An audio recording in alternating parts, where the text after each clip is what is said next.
Kung nais nating makita ang tunay na pagbabago sa ating buhay, hindi sapat ang sariling lakas. Kailangan nating sumuko sa hangarin ng Espiritu. Kailangan nating magtiwala sa kilos ng Diyos sa ating kahinaan.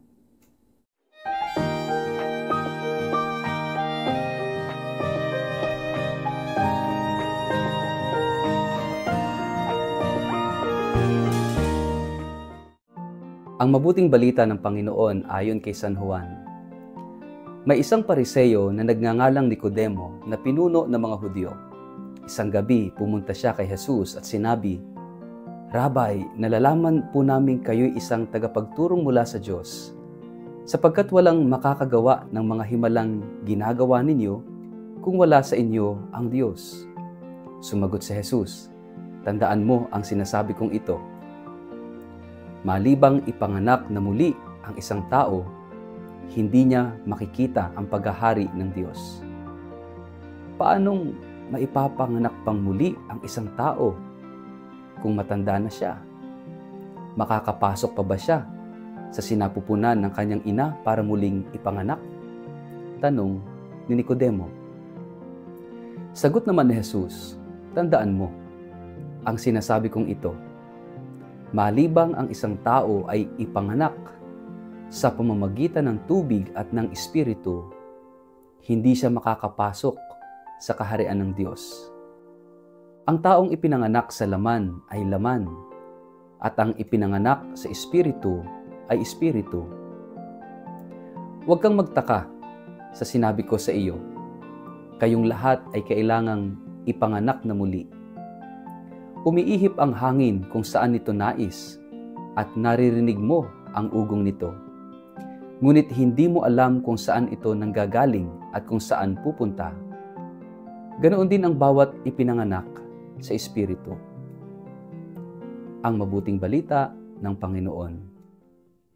Word of the day, hear what God has to say. Mapagpalang araw po sa inyong lahat. Kumusta po kayo? Ang ating pong word of the day ay rebirth. Mga kapatid, sa ating pong ebanghelyo ngayong araw na ito ayon kay San Juan, makikita natin ang isang mahalagang pag-uusap sa pagitan ni Jesus at ni Nicodemo. Isang pinuno ng mga Hudyo na naghahanap ng liwanag sa gitna ng kanyang mga tanong. At ang salitang nais nating pagnilayan ngayong araw ay muling pagsilang, pagpapanibago, rebirth. Sinasabi ng ebanghelyo na si Nicodemo ay lumapit kay Jesus sa gabi. Bakit sa gabi? Sapagkat ang gabi ay sumasagisag sa kanyang pag-alinlangan, pagkatakot, at espiritual na kadiliman. Bagamat siya ay guro ng batas, alam niyang may kulang sa kanyang buhay. Alam niya na hindi sapat ang batas kung walang Espiritu. Kaya nga, lumapit siya kay Jesus. May takot, ngunit may pag-asa. Kapatid, baka ganito rin ang nararanasan mo ngayon. Maaring kilala natin ang aral ng pananampalataya, ngunit sa kaibuturan ng ating puso, alam nating may kailangan tayong baguhin. May kailangang mapanibago. Sabi ni Jesus kay Nicodemo, malibang ang isang tao'y ipanganak na muli mula sa itaas, hindi siya makakakita ng kaharian ng Diyos. Isang malalim na pahayag. Kailangan ng bagong buhay. Kailangan ng bagong puso. Kailangan ng bagong espiritu. Ang pananampalataya ay hindi lamang pagdaragdag ng mabubuting gawa sa luma nating pagkatao. Ito ay pagpapanibago ng buong pagkatao. Isang pagsilang sa Espiritu ng Diyos. Hindi sapat ang pagiging mabait. Hindi sapat ang pagsunod sa mga batas. Kailangan nating hayaan ang Diyos na bigyan tayo ng bagong buhay mula sa loob. Pinaliwanag ni Jesus na ang Espiritu ay parang hangin. Hindi natin alam kung saan nanggagaling o saan pupunta. Pero nararamdaman natin ang kanyang paghipo, ang kanyang pagdampi. Ganyan ang Espiritu ng Diyos. Tahimik pero makapangyarihan. Hindi nakikita pero bumabago. Hindi hawak ng tao pero pinapalakas ang loob ng mga bukas ang puso. Kung nais nating makita ang tunay na pagbabago sa ating buhay, hindi sapat ang sariling lakas. Kailangan nating sumuko sa galaw ng Espiritu. Kailangan nating magtiwala sa kilos ng Diyos sa ating kahinaan. Mga kapatid, ang pagpapanibago na tinutukoy ni Jesus ay hindi minsanang karanasan. Ito ay araw-araw na paglalakbay. Araw-araw tayong tinatawag ng Diyos. Muling bumangon mula sa kasalanan, muling magmahal kahit nasaktan, muling magtiwala kahit sa gitna ng kawalan ng katiyakan, muling magsimula kahit ilang ulit ng nabigo. Ang buhay Kristiyano ay isang araw-araw na pagpapanibago sa Espiritu.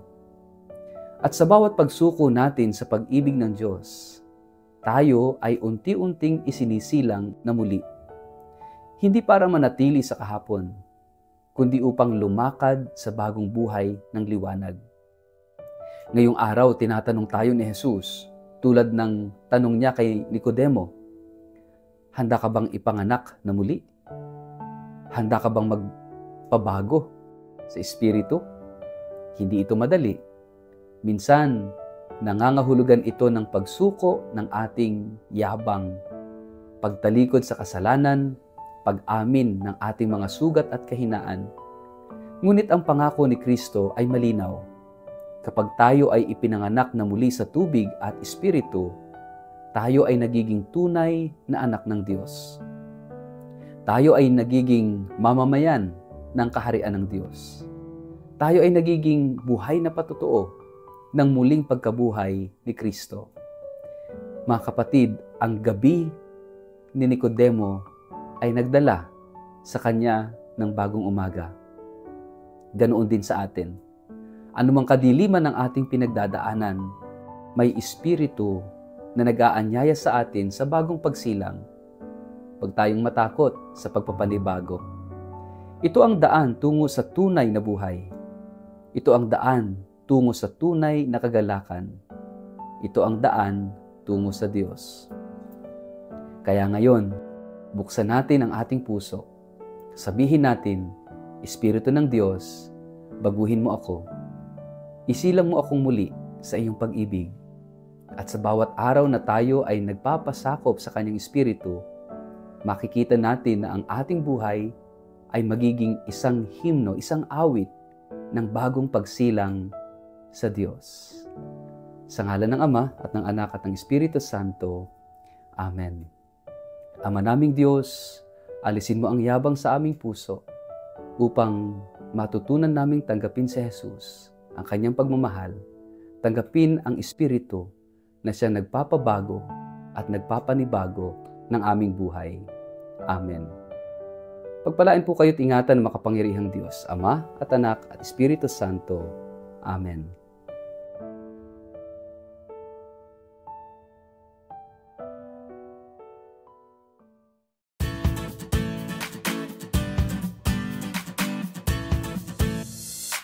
Mga minamahal kong kapatid sa pananampalataya, inaanyayahan ko po kayo sa isang biyayang paglalakbay ng pananampalataya, isang pilgrimage sa Eastern Europe na gaganapin mula October 4 hanggang October 21 sa taong ito, na sasaklaw sa 8 kahangahangang bansa, sa Switzerland, Liechtenstein, Germany, Austria, Czech Republic, Slovakia, Hungary at Poland.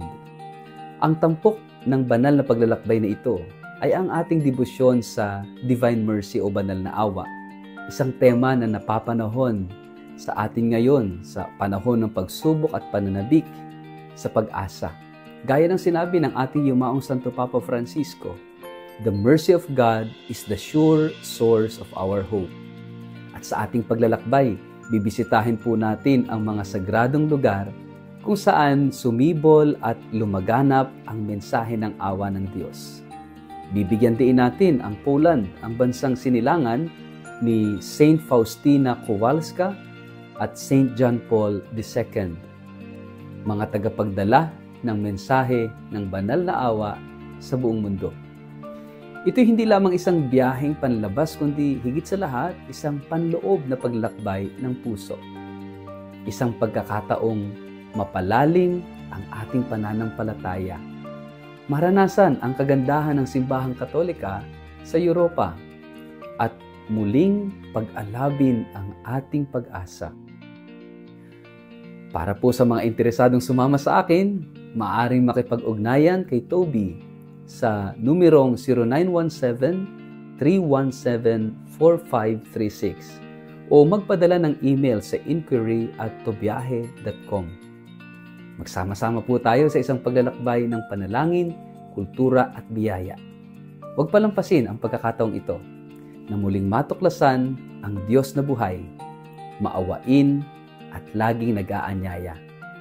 Halina po kayo, maglakbay tayo kasama ang banal na awa patungo sa mas matibay na pag-asa.